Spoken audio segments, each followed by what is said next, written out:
Good morning guys. দেখো আজকে নিয়ে আসলাম ডিম পোচ করে একটু ঝোল। হ্যাঁ, ডিম তো অনেকভাবেই আমরা খাই, তবে পোচ করে খাওয়াটা ভীষণ ভালো হয়, রান্নাটাও ভালো হয়।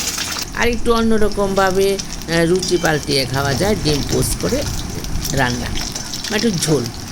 ব্যাপারটা হলো কি, ডিম ছাড়া তো আমাদের খাওয়াই হয় না। বাঙালিদের মাছ মাংস ডিম এটাই তো নিয়ম। আর ডিম তো সবার প্রিয়, বাচ্চা থেকে বুড়ো যারা আমরা আছি সবাই তো ডিম প্রিয়।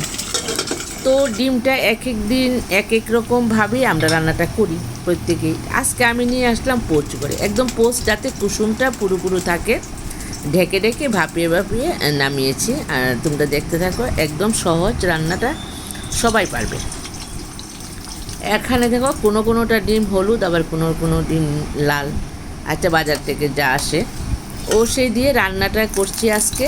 দেখো পোচগুলি খুব সুন্দর হচ্ছে, আর সত্যি মানে অসাধারণ লাগছে আমার কাছে, কারণ অনেক দিন পরে রান্নাটা নিয়ে আসছি।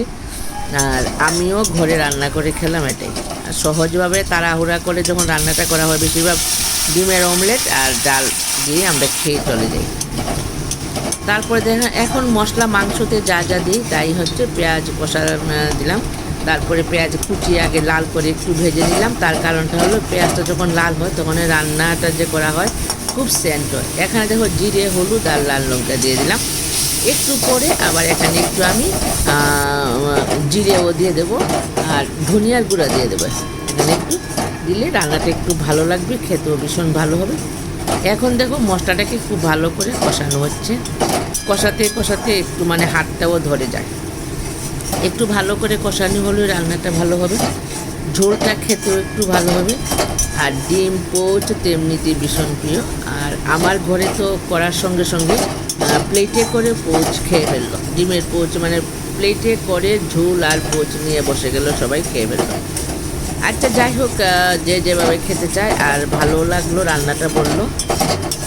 এখন দেখো ভালো করে কষাচ্ছি, কষাতে কষাতে একদম একদম যে আমি টাইট করে ফেলেছি তা না। এখন দিয়ে দেবো জলটা। জলটা কিন্তু গরম জল দিলে খুবই ভালো হয়, আমি গরম জল দিইনি, আমি বোতলের জল সামনে পেয়েছি, বোতলের জল দিয়ে দিয়েছি ঝোলটা। আর এখন দেখো লাল লাল একটু কালার হয়েছে, আর লাল কালারের জন্য তো একটু লাল লঙ্কা দিয়েছি, দেখতেই পেরেছ। আর এখানে পেঁয়াজের সঙ্গে আমি দুটো কাঁচা লঙ্কা বেটে দিয়েছি। কাঁচা লঙ্কা বেটে দিলে ভালো হয় রান্নাটা। এখানে দেখো আদাটা বেটে নিয়েছি, একটু আদা দিতে হবে, আদাটা একটু ঝুলে দিতেই হবে, দিলেই ঝোলটা একটু ভালো হবে, আদাটা সিদ্ধ হবে এবং একটা আদা আদা সেন্ট করবে। আর ডিমের ঝোলের মধ্যে একটু আদা, গরম মশলা এগুলি দিতেই পারে। এখন তো আস্তে আস্তে ঝোলটা সিদ্ধ হয়ে গাঢ় হয়ে এসছে। দুটো কাঁচা লঙ্কা দিলাম এবং আস্তে আস্তে এখন সে পোচগুলি ছেড়ে দিচ্ছি, আর যাতে ভেঙে না যায়।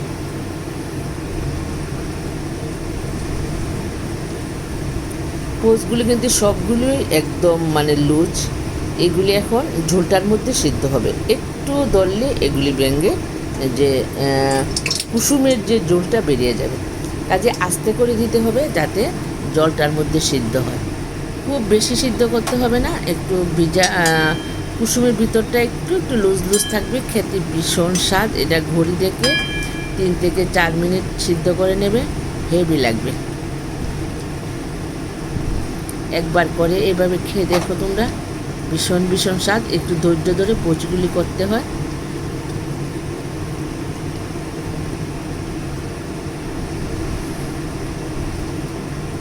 রান্নাটা ভীষণ ভালো হয়েছিল।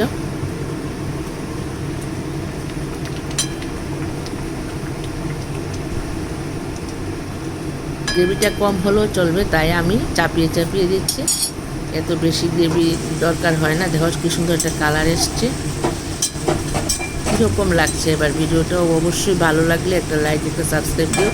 আর তোমরা একবার এইভাবে করে খেয়ে দেখো কীরকম লাগে, সত্যি ভালো লাগবে রান্নাটা।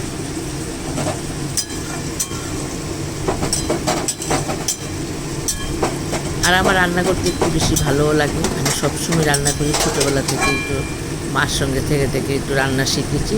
তবে রান্না শেখার অর্থটা কি জানো, নিজে একটু ভালো করে খাওয়া যায়, পরের উপরে ভার দিলে আর সেই খাওয়াটা ভালোভাবে হয় না।